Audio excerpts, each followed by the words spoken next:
Assalamualaikum warahmatullahi wabarakatuh. Kembali lagi di acara Kongko bareng SMSI. Setelah kemarin kita ke peternakan kambing, sekarang saya ada di toko batik. Galeri atau toko bang sebetulnya? Galeri sih. Galeri Deandra Batik. Ya. Nah di samping saya ini udah ada ownernya, Bang Andri. Ya. Jangan tegang bang, biasa aja bang. Udah lama ya nggak ketemu ya. Iya. Jadi setelah hampir setahun ya? Setahun. Hampir setahun kita tuh nggak ketemu. Biasanya kan waktu itu kan intens waktu awal-awal kita ketemu. Hampir sama kayak pertemuan saya dengan Pak Win waktu itu. Ketemunya cuman kalau sama Bang Andri ini di Lampung Fair tahun Lampung Fair tahun 17 ya atau 18? Masih 16 ya? Gubernur sebelum ini ya? Iya, Ridho Fikardo ya? Iya, Ridho Fikardo. Oh iya, zaman berarti 2016 berarti ya? Awal banget. Terakhir, yang waktu pas sebelum beliau itu mau lengser ya? Iya. Nah, pokoknya masih zamannya Gubernur Ridho lah ya? Iya. Jadi kita ketemu di situ. Nah, sama dengan Pak Win, saya juga ikut istilahnya tuh kalau bahasa kita ikut ngawal iya. Perjalanan dari Deandra Batik. Waduh, ikut support. Iya, support sama UMKM di Bandar Lampung nih. Aduh bang, jadi saya tuh sebenarnya waktu itu sempat kaget juga karena kan tiba-tiba Bang Andri pindah ke sini dengan udah termasuknya mewah kalau misalkan dibanding dulu nih kawan-kawan. Kalau misalkan kawan-kawan lihat di video-video saya sebelumnya atau di berita-berita sebelumnya, ini tuh udah jauh lebih maju lah tempatnya ya. Gitu kan. Artinya ada progres yang cukup signifikan dari tahun ke tahun itu kan. Nggak jalan di tempat. Iya. Nah, kok bisa bang? Ya, itu sebenarnya kok bisa gitu? Karena banyak kan di sini tuh batik-batik yang ya pelaku UMKM batik lah, tapi yang bisa sampai ke titik punya galeri kayak gini gitu kan? Istilahnya sekarang kan posisinya tuh udah selevel dengan yang besar-besar. Kalau kita bilang gitu kan, yang ada di Bandar Lampung. Itu gimana tuh bisa kayak gitu? Ya kalau dibilang setiap UMKM itu kan pasti pinginnya maju salah satunya pasti kan pinginnya kayak mana sih, pinginnya setiap UMKM itu kayak mana. Nah kalau kebetulan kalau di usaha yang saya geluti ini ya paling yang harus kita lakukan itulah adalah punya galeri kan, tempat untuk ngejual yang representatif atau yang nyaman lah untuk konsumen yang beli batik ini kan. Salah satunya mungkin aksesnya mungkin nggak terlalu jauh, sudah itu tempatnya juga nyaman gitu kan. Nah sedangkan dulu kan namanya kita dulu masih merintis ya sekedarnya kan ya nggak, karena satu kan kita kan namanya UKM itu kan usaha kurang modal jadi kan ya udahlah untuk makan aja. Itu adiksi baru kawan-kawan. Ternyata ternyata kan ya kita dikasih rezeki sama Allah mungkin, terus dengan banyaknya orang yang beli karya kita, terus banyak pesanan ya akhirnya kita bisa juga menyisipkan uang yang keuntungannya untuk membeli tempat gitu kan. Nah akhirnya tahun 2000 COVID ya, COVID. Tahun 2021 ya? Iya itu sempat ngedrop juga nggak gitu? Nah pas tahun 2021 itu memang sebelum itu kan kita sudah punya tabungan kan, tapi nggak kita nggak kepikir kalau untuk bisa beli tempat gitu kan.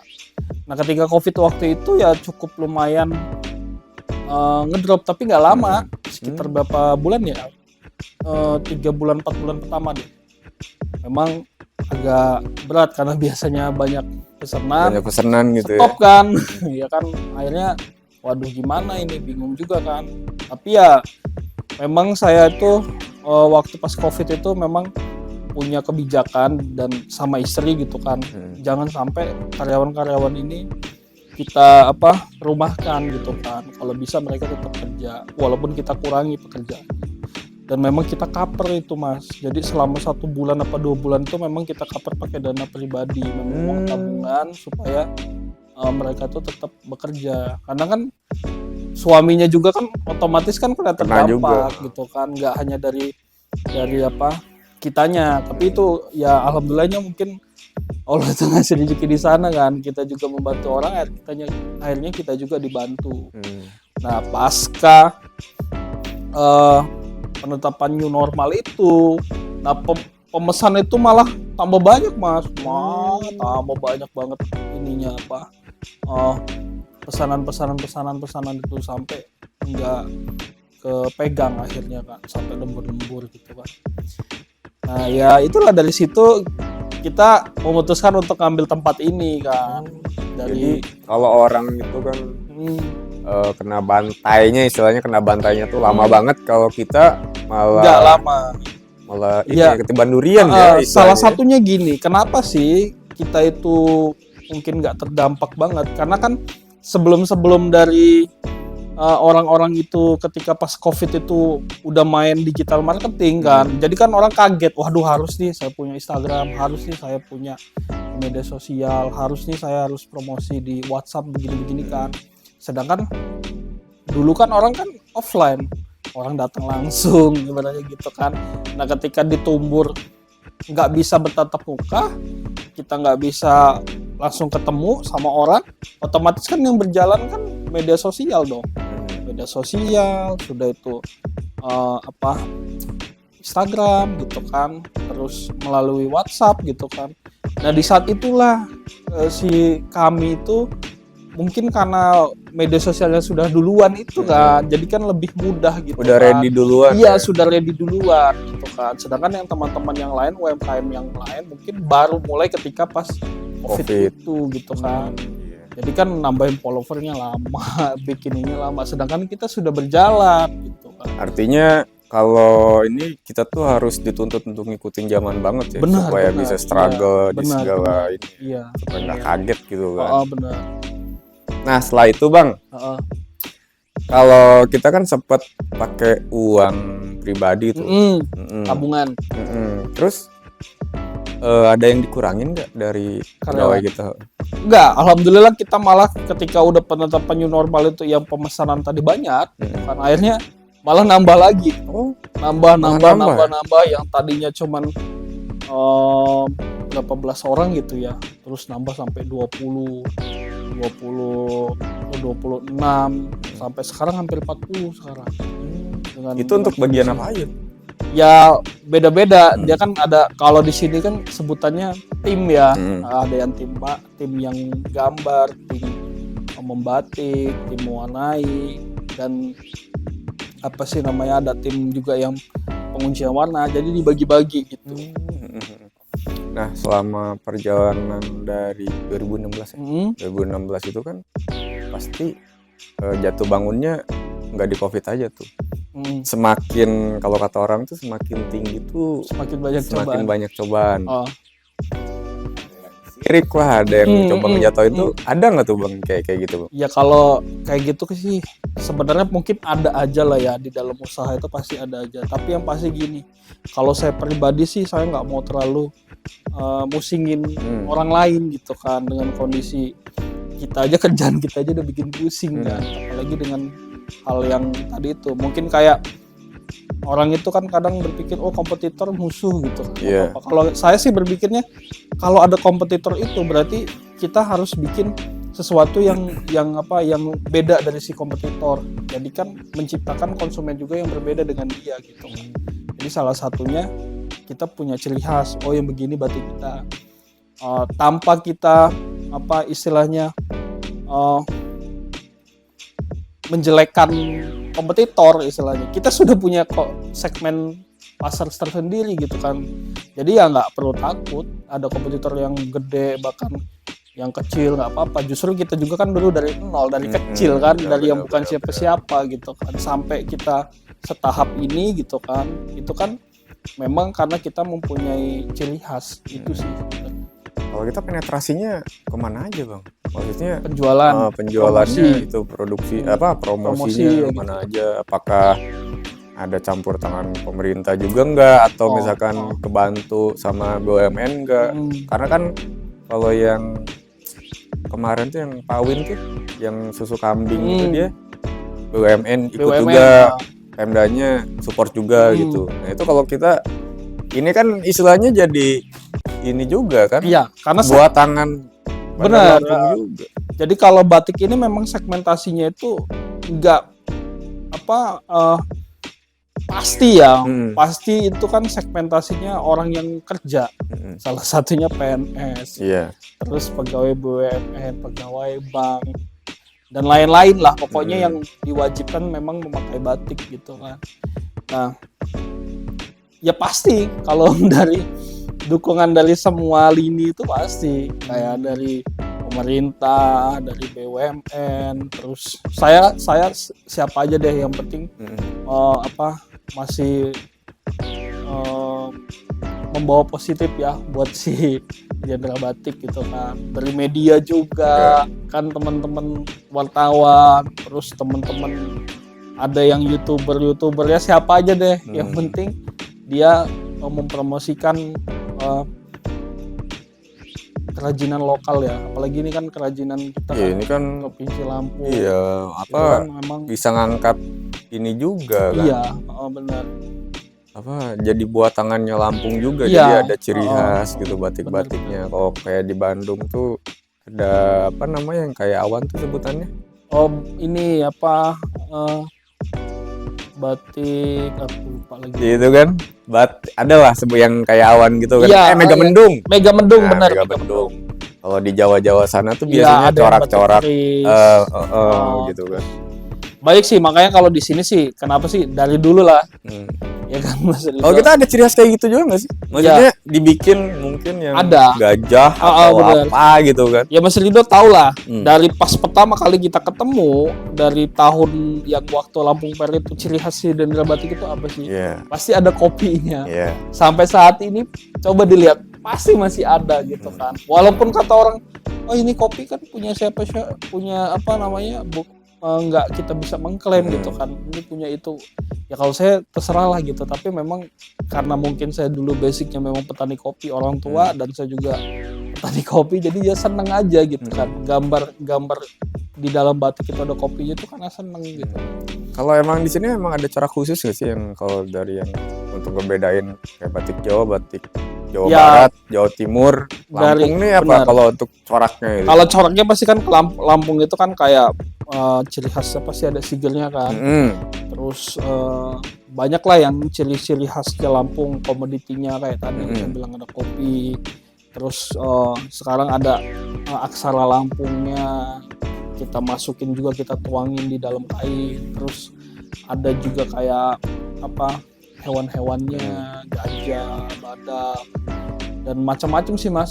Karena kan kalau kita motif dan gambar ini kan dia tergantung dari imajinasi yang si gambar kan. Itu aja sih. Jadi kalau saya sih nggak ada pakem-pakem, selama itu masih ada ciri khas Lampungnya, udah gambar-gambar aja. Ya itu yang ngegambar sih masih Bang Andres. Masih saya. Masih. Tapi sehari bisa berapa? Ya kalau dulu mungkin kalau dulu masih press ya. Bisa banyak. Sekarang ya minimal 2-3 lah. 2-3. Bisa 5. Jadi ini yang kayak gini semua Bang Andri sendiri. Ya kalau yang gambar satuan ya, yang gambar satuan. Ada juga yang udah dibantu sih. Ya hampir sekitar 90% lebih lah saya. Jadi Bang, ini salah satu ciri khas Deandra itu ya teman-teman.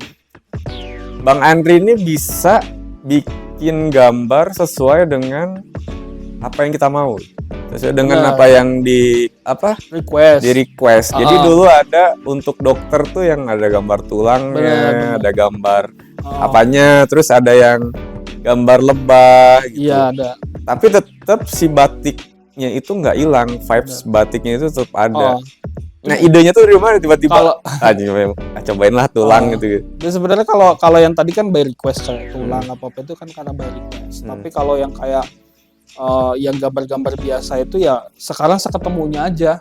Aduh, ketemu nih gambar kayak gini, udah tak gambar. Terus kalau misalnya lagi di jalan ngeliat gambarnya bagus ya, saya foto, nanti saya ikutin. Walaupun kita kombinasi dengan gambar lain gitu, kita tambahin gitu kan. Saya Cari-cari ilhamnya tuh gimana tuh Bang? Apa kita lihat yang lain jalan, atau ada nggak yang mencerita di satu batik itu menceritakan tentang kehidupan?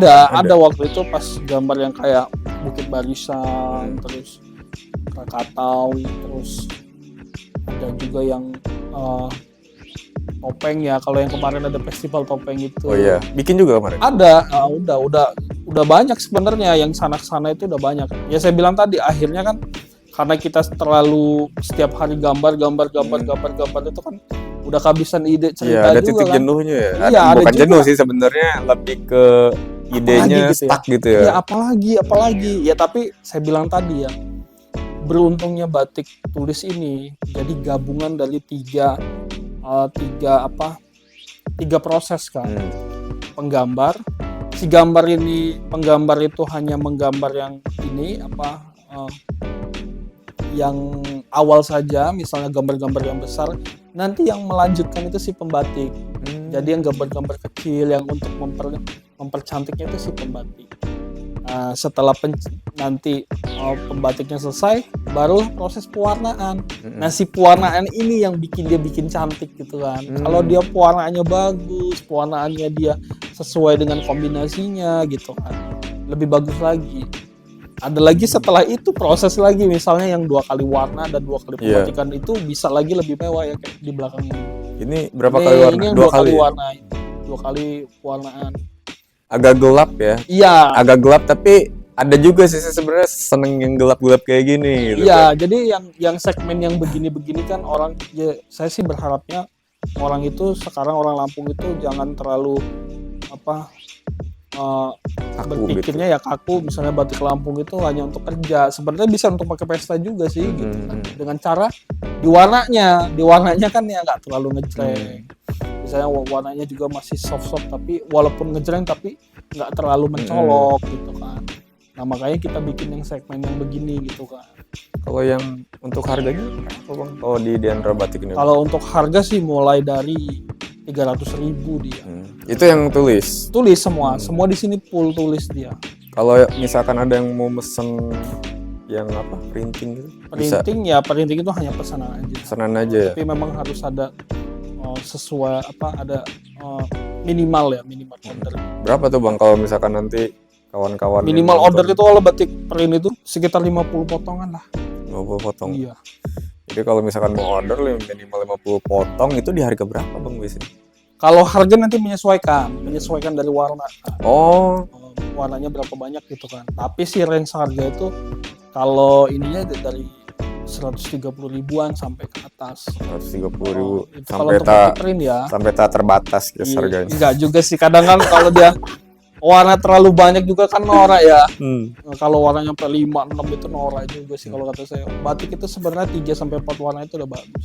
Tapi ada juga yang kita buat segmen yang warnanya banyak banget itu. Ternyata, cerah banget berarti ya? Iya, ternyata waktu itu banyak juga peminatnya gitu kan. Ada yang macan, ada yang mau waktu itu. Sempat saya beli, cuman waktu itu saya masih buntu guys. Bagus-bagus, ada yang gajah juga. Jadi pas disatuin gajahnya nyatu gitu. Tapi sekarang gitu Mas Ridho memang untuk orang yang by request itu sekarang agak kewalahan saya. Karena kan kalau kita contoh nih, saya tuh di post di Instagram tuh by request gitu. Waduh, orang request semua. Request semua ya? Iya, sedangkan kapasitas otak yang si gambar ini kalau dibuat kita by request agak kewalahan. Itu yang pertama. Yang kedua, tim produksinya. Nah, karena kan sekarang kan ya alhamdulillah sekarang kan memang setiap hari itu ada aja yang orang pesen lah, misalnya untuk seragam kantor dan lain-lain itu kan. Jadi kalau kita untuk by request yang satuan itu untuk sekarang kita belum bisa agak dikurangi berarti dikurangi. Terkecuali kalau memang dia udah by request misalnya kita ada 10 potong ke atas gitu, masih bisa kita kerjain gitu kan. Tapi kalau yang persatuan satuan itu agak ini juga kita agak harganya nggak seberapa Ya, gitu harganya kan. sama aja kan, kita nggak ada ibaratnya upah orang untuk bikin motif kan. Nah, kalau misalnya di tempat lain kan mungkin ada gitu kan, ada oke, boleh request tapi motifnya bayar, terus ininya bayar, harganya beda gitu. Tapi kalau Bang Andre ini yang suka gambar dulu gimana Bang? Enggak Apa juga sih. apa dilatih gitu? Ada Ya, latihan? terbiasa karena itu bisa karena terbiasa ya Oh sekarang. gitu. Iya, nggak ada basic gambar itu. Tapi apa ya? Ya saya bilang tadi kan, orang itu pada dasarnya sih punya kemampuan masing-masing lah ya. Nah tapi mungkin ya saya tuh pas kemampuan yang mungkin bisa gambar itu karena kepepet itu mungkin. Aduh, harus ini BM. harus ini. Apa BU Itu akhirnya ya dijalani, ya alhamdulillah ternyata jadi ladang mata pencarian. Jadi emang dulu juga Bang Andre juga kemana-mana Bang ya, maksudnya nawarin batik. Iya, benar. Ke dinas-dinas juga Bang ya? Iya, dinas-dinas keliling dulu. Keliling. Masuk ya dulu bawa berapa kain gitu kan.